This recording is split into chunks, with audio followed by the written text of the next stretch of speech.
नहमदुहु व नसल्ली अला रसूलिहिल करीम अम्मा बाद बिस्मिल्लाहिर्रहमानिर्रहीम।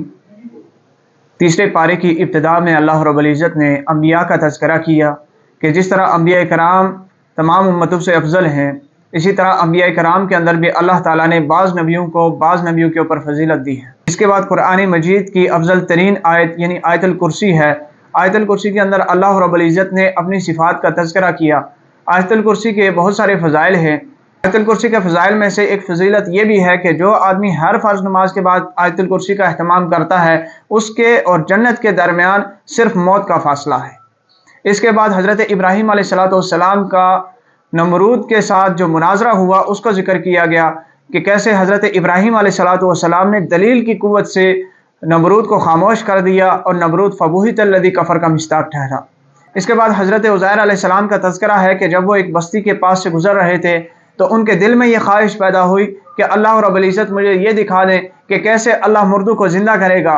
तो अल्लाह रब्बुल इज़्ज़त ने हज़रत उज़ैर अलैहिस्सलाम को अल्लाह रब्बुल इज़्ज़त ने 100 साल के लिए मौत दे दी। उसके बाद हज़रत उज़ैर अलैहिस्सलाम दोबारा ज़िंदा हुए। इसके आगे हज़रत इब्राहीम अलैहिस्सलाम का तज़किरा है कि हज़रत इब्राहीम अलैहिस्सलाम ने इसके बाद हज़रत इब्राहीम अलैहिस्सलाम का तज़किरा है कि हज़रत इब्राहीम अलैहिस्सलाम ने अल्लाह रब्बुल इज़्ज़त के सामने ये ख्वाहिश ज़ाहिर की कि अल्लाह मुझे ये दिखाएं कि आप मुर्दों को कैसा ज़िंदा करेंगे।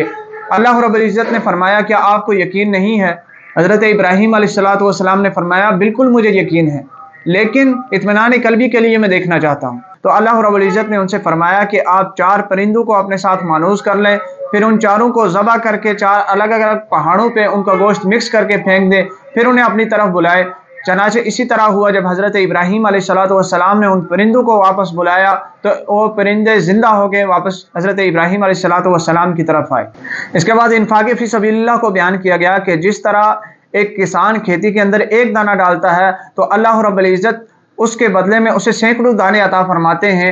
इसी तरह जो आदमी अल्लाह के रास्ते में 1 रुपया खर्च करता है, अल्लाह रब्बुल इज़्ज़त उसे बढ़ा चढ़ा के 700 गुना अता फरमाते हैं।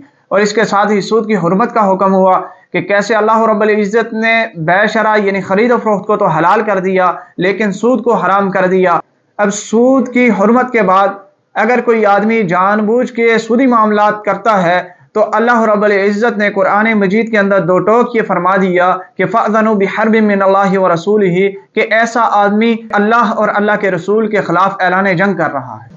इसके बाद जो भी हमारे आपस के मामलात हों, अल्लाह रब्बुल इज़्ज़त ने उनके हवाले से ये हुक्म दिया है कि आपस में जब भी कोई मामलात करो तो उन मामलात को लिख लिया करो, उन मामलात के ऊपर गवाह कायम कर लिया करो ताकि तुम्हारे अंदर फसादात पैदा न हों।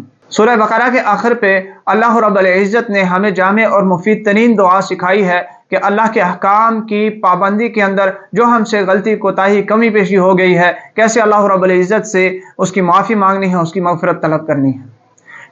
इसके बाद सूरह आल इमरान है। आल इमरान का मतलब इमरान की औलाद, क्योंकि इस सूरत के अंदर इमरान की औलाद का तज़किरा है, इसी मुनासबत से इसका नाम आल इमरान रखा गया है। नजरान के ईसाइयों का एक वफ़द रसूलुल्लाह सल्लल्लाहु अलैहि वसल्लम के पास आया और रसूलुल्लाह सल्लल्लाहु अलैहि वसल्लम के साथ मुकालमा करने लगा कि हज़रत ईसा वो इलाह हैं और दलील के तौर पे कलिमतुल्लाह और रूहुल्लाह से इस्तिदलाल करने लगे।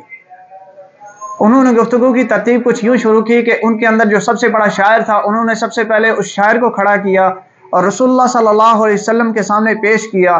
तो हज़रत मोहम्मद मुस्तफ़ा सल्लल्लाहु अलैहि वसल्लम ने हज़रत हसन बिन साबित रज़ी अल्लाह को खड़ा किया। हज़रत हसन बिन साबित ने उनके शायर को शिकस्त दी।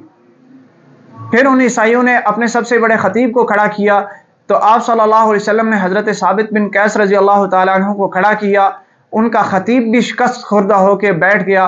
फिर उसके बाद हुज़ूर सल्लल्लाहु अलैहि वसल्लम ने अल्लाह रब्बुल इज़्ज़त की वहदानियत के ऊपर दलाइल दिए और ईसाइयों के अक़ीदा तस्लीस की तरदीद कर दी। फिर इसके बाद अल्लाह रब्बुल इज़्ज़त ने अपने सिफ़ात का तज़किरा किया और फिर अहले किताब के जो जराइम थे उनका तज़किरा किया कि कैसे अहले किताब ने अंबिया की तकज़ीब की और अंबिया कराम का नाहक कत्ल किया। फिर इसके बाद अल्लाह रब्बुल इज़्ज़त ने मोमिनों को ये बात वाज़े तौर पे बता दी कि मोमिनों का कल्बी जो लगाव होना चाहिए वो मोमिनों के साथ ही होना चाहिए। मोमिन काफिरों को कभी अपना जिगरी दोस्त और हमराज ना बनाए, बल्कि मोमिनों को ये चाहिए कि कुफ़ार के साथ उतने ही मुआमलात कर सकते हैं कि जितने मुआमलात का अल्लाह और उसके रसूल सल्लल्लाहु अलैहि वसल्लम ने इजाज़त दी है। इसके बाद हज़रत मरीम अलैहिस्सलाम की वालदा का तज़किरा है कि कैसे उन्होंने मन्नत मानी کہ میرے پیٹ کے اندر جو کچھ ہے وہ میں اللہ کے راستے میں وقف کر دوں گی۔ ان کے گمان میں یہ تھا کہ بیٹا پیدا ہوگا تو میں بیٹے کو اللہ کے دین کی خدمت کے لیے وقف کر دوں گی، لیکن جب پیدائش ہوئی تو وہ بچہ نہیں بلکہ بچی تھی، تو حضرت مریم علیہ السلام کی والدہ پریشان ہو گئی، میں نے تو منت مانی ہے کہ اسے اللہ کے راستے میں وقف کروں گی۔ تو اللہ رب العزت نے انہیں یہ بتایا کہ یہ جو بیٹی اللہ رب العزت نے انہیں جواب دیا کہ یہ جو بیٹی آپ کو عطا کی گئی ہے یہ بیٹوں سے بہتر ہے، اور بہت دفعہ یہ دیکھا گیا ہے کہ بیٹیوں کے اندر دینداری کا جذبہ جو ہے وہ بیٹوں سے زیادہ ہوتا ہے۔ اس کے بعد جب حضرت مریم علیہ السلام بیت المقدس کے اندر تھی تو حضرت زکریہ علیہ السلام نے دیکھا کہ ان کے پاس بغیر موسم کے تازے پھل آئے ہوئے ہیں۔ تو حضرت زکریہ علیہ السلام نے ان سے پوچھا کہ بغیر موسم کے یہ تازے پھل آپ کے پاس کہاں سے آ گئے؟ تو حضرت مریم علیہ السلام نے جواب دیا کہ یہ اللہ رب العزت کا فضل ہے، اللہ رب العزت نے مجھے عطا فرمائے ہیں۔ تو حضرت زکریہ علیہ السلام نے دعا کی کہ اللہ جس نے بغیر موسم کے حضرت مریم علیہ السلام کو تازہ پھل عطا فرمائے ہیں، مجھے بھی اولاد نرینہ عطا فرما۔ اللہ رب العزت نے حضرت زکریہ علیہ السلام کی یہ دعا قبول فرمائی، اور بڑھاپے میں جب ان کی بیوی بھی بوڑھی ہو چکی تھی، وہ بھی بوڑھے ہو چکے تھے، انہیں اولاد صالح یعنی حضرت یحییٰ جیسے بیٹے سے نوازا۔ اور پھر حضرت عیسیٰ علیہ السلام کی پیدائش کا ذکر ہے کہ کیسے بغیر باپ کے اللہ رب العزت نے حضرت عیسیٰ علیہ السلام کو حضرت مریم علیہ السلام سے پیدا فرمایا، اور حضرت مریم کی پاکیزگی کی گواہی حضرت عیسیٰ علیہ السلام نے کیسے اپنے بچپن میں دی۔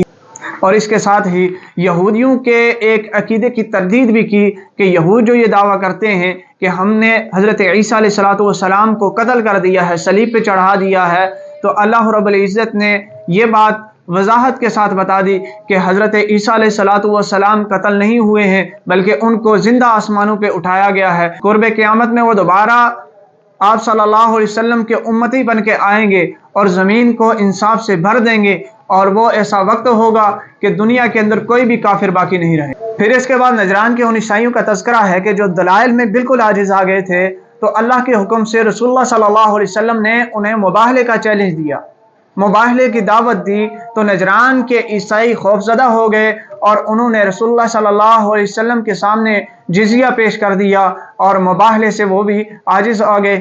اس پارے کے آخر میں پھر اس عہد کا ذکر ہے جو اللہ رب العزت نے تمام انبیاء کرام سے لیا تھا کہ اگر آپ کی زندگی میں آخری نبی یعنی حضرت محمد مصطفیٰ صلی اللہ علیہ وسلم تشریف لے آئے تو آپ ان کے اوپر ایمان بھی لائیں گے اور آپ ان کی مدد بھی کریں گے۔ تمام انبیاء سے یہ عہد اور میثاق لیا گیا۔